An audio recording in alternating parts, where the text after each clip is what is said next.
one of the questions in the Super Six powered by DraftKings later in the week. I'll column up with all these Super Six questions. Your opportunity to win some cash for free. And one of those questions are going to be Alabama minus 15.5 against Wisconsin. What do you think the result of the game will be? Geoff, what do you think the result of the game will be? You're laying it or taking it in Madison? I'm laying it, but I think the best way to wager on this game is to take Alabama live at some point. I feel like this game's going to start slow for both teams, right? Alabama, as we mentioned a little bit earlier, offensively, they're going to be okay, but Kalen DeBoer has to figure out how to use Milroe, right? Like, he's not had a quarterback like this in an offense before. Michael Penix never moved, and we know that Milroe's best capability right now is to throw the ball as far as he can, but also run, right? He can move, and they're trying to figure out sort of how to use him. They have some offensive line question marks, especially on that right side, and they're on the road for the first time.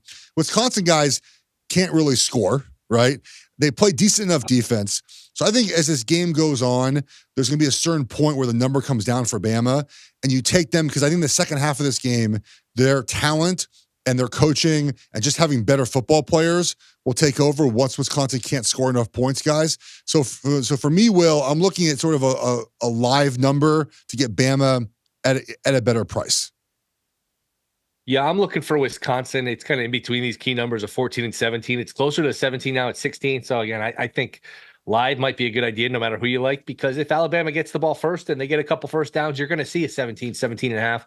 17 is kind of my buy point here with Wisconsin. I watched some of the Bama South Florida game. The South Florida coach, by the way, what are you doing kicking a field goal? You had a chance to tie the game. It's house money.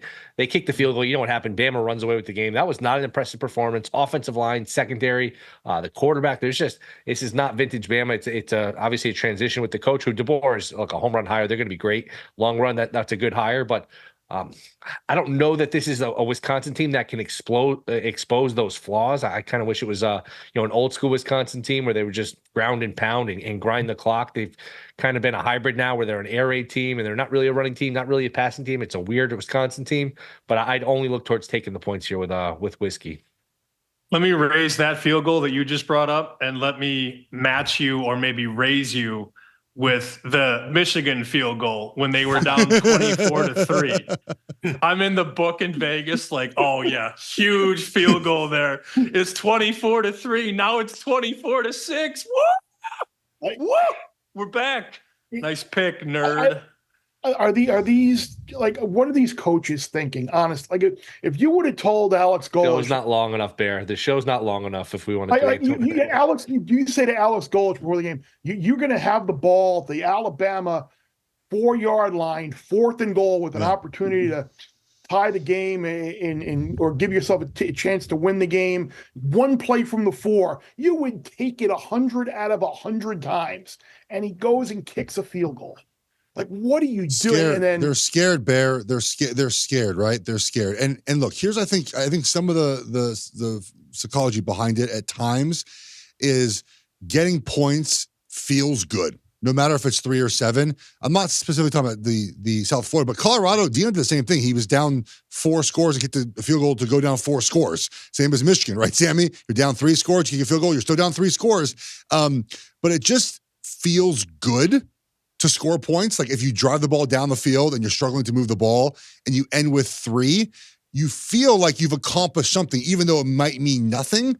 That's why coaches do it. I'm not saying it's right or wrong. I've been in that situation before. I've been down 27-0 in the 4th quarter of a game, and we got 3 points, and we're like, "Yeah, we got the 3." Yeah, like you something, just something like to feel good about. And so I think at times that's how coaches approach those situations. Now, again, the South Florida coach should go for it. I am team aggressive. I'm team go for it. Especially when you are playing a game where you are a big underdog. Kicking field goals as an underdog when you're close in a game feels like a waste of time.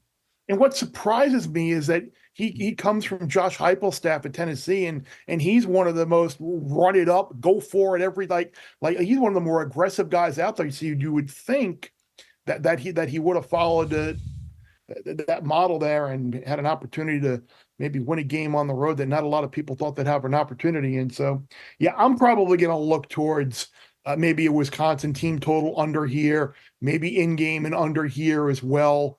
Again, I don't think Wisconsin is going to score very many points. I would be a little concerned about maybe a pick six or a non-offensive touchdown from Alabama here, being that I don't trust Tyler Van Dyke at quarterback to either turn the ball over on a sack and a fumble or a pick six. But you're right, Sammy, about this ground and pound. Like, Wisconsin does not have an elite back. They do not have an elite offensive line.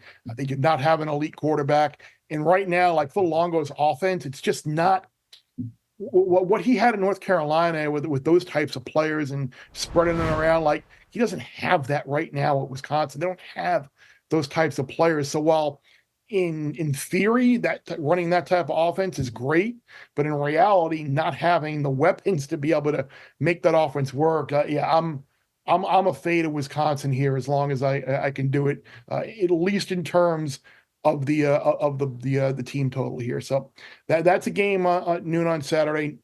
Bear Bets full episodes drop twice a week right here on the Bear Bets YouTube channel. Remember to subscribe to stay ahead of the odds, and let's celebrate all of our wins together.